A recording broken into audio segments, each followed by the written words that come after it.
Saxaabta waa idin salaamay. Maad maqasheen sharciga cusub ee Norway hadda leeyahay waxbaa laga bedelay. Waxa weeyaan in ilmaha lagu baro inay jiraan sexualada kala duwan oo ah inayna jirin nin iyo naag kaliya is jeclaanaya, ay jiraan wiil wiil jeclaanaya amba gabadh gabadh jeclaanayso, oo qof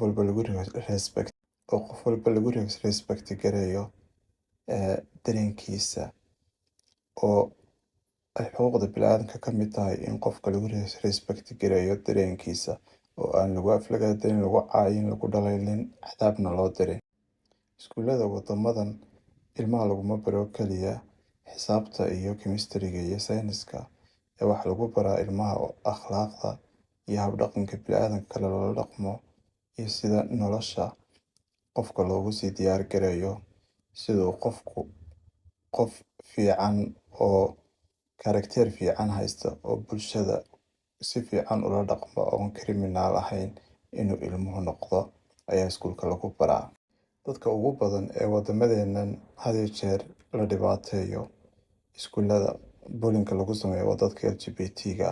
Labada qof ee waddada maraya LGBT-ga safe weli ma dareemayaan adigoo waddamada reer galbeed ku nool. Waxyaaba dadka ugu badan ee uu dhibaateeya amba maagana ajaanibta ku badan, waayo qofkii wuxuu ku soo korayaa inay waxan wax khaldan yihiin. Marka si taa awgeed wax looga bedelo oo dadku nabad ugu wada noolaadaan, iskuulku waa meesha ugu fiican ee qofka lagu bari karo inuu dadka kale ixtiraamo, uu sexualkooda ixtiraamo, oo aanu dhibaato u geysan. Haddii 10 qof mid ka midi uu dareenka LGBT-ga haysto, imise qof oo Soomaaliya ayaa LGBT-ya. Dadka LGBT-ga qabiil kastaa leh, midab kastaa leh, diin kastaa leh, waddan kastaa leh. Dadka taajiriinta baa leh, dadka faqiiriinta baa leh. Marka waa dadka LGBT-ga meel kastay kula joogaan ee taas ogow. Marka dadka xuquuqdooda sidaad u ixtiraamaysaa haddaad qof Muslina tahay.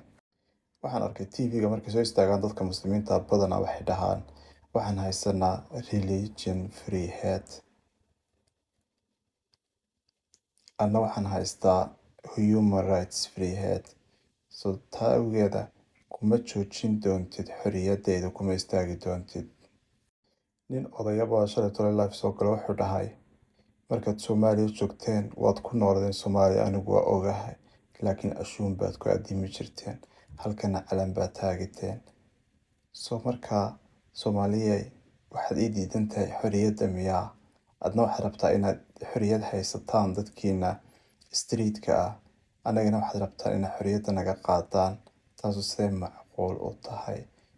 Haddaad rabtid jacaylkaaga inaa haysta, aniga jacaylkayga maxaa iigu diidan tahay? Maxaa madax bannaanideeda iigu diidan tahay? Maxaad dareenkayga iigu diidan tahay? Ilaahay igu abuuray maxaa ku diiday? Diintaadan ogolayn. So Ilaahay muxuu abuurayaa LGBT-ga carruurtooda sanad kasta, meel kasta, culture kasta Ilaahay ugu abuurayaa.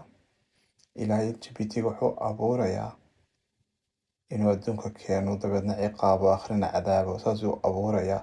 Ilaahay wax duliyaabad ka dhigteen oo caqli xun oo aan waxba garanayn. Ilaahay meel baa uga dhacdeena dib isku fiiriya. Haddii aan rabno inaan bulsho kala duwan oo kala midab duwan oo kala diin duwan oo kala dhaqan duwan aan noqono oo wada nool oo nabad ku wada nool, macquul ma noqonayso in dadka qaarna xuquuqdooda loo ogolaado, dadka qaarna xuquuqdooda loo diido. So amba dadkoo dhan xuquuqdooda way wada heli, amba dadkoo dhan xuquuqdooda way wada waayi. So haddaa xuquuqdayda ii diidid, aniguna xuquuqdaada ku ogolaan maayo. Haddaa ilmahaaga xuquuqdiisa u diidid, sharciga waddanka iyo dowladda ka mas'uula ilmahaaga xuquuqdiisa. Sidii waddankeennii oo kale ma aha ee aan carruurta xuquuq lahayn, ee aan LGBT-gu xuquuq lahayn, ee aan dumarku xuquuq lahayn. Halkan qof walba xuquuq buu leeyahay. Waad ku khasbantay inaad accept garaysid. haddii aanad accept garaynaynin walaal waa ku baryaaye kaxayse carruurtaadana aduna meesha ka timi ku laabo, dib u laabo meesha ka timi, ereysku dul noolaa ku noqo, annagana hana dhibin, adiguna ha isdhiibin. So ashuun halkan ku addimi mayno, calankeenu wuu noo saarnaanayaa intaan nool nahay ee naf nagu jirto. Happy Pride Month. Waa idin salaamay asxaabta.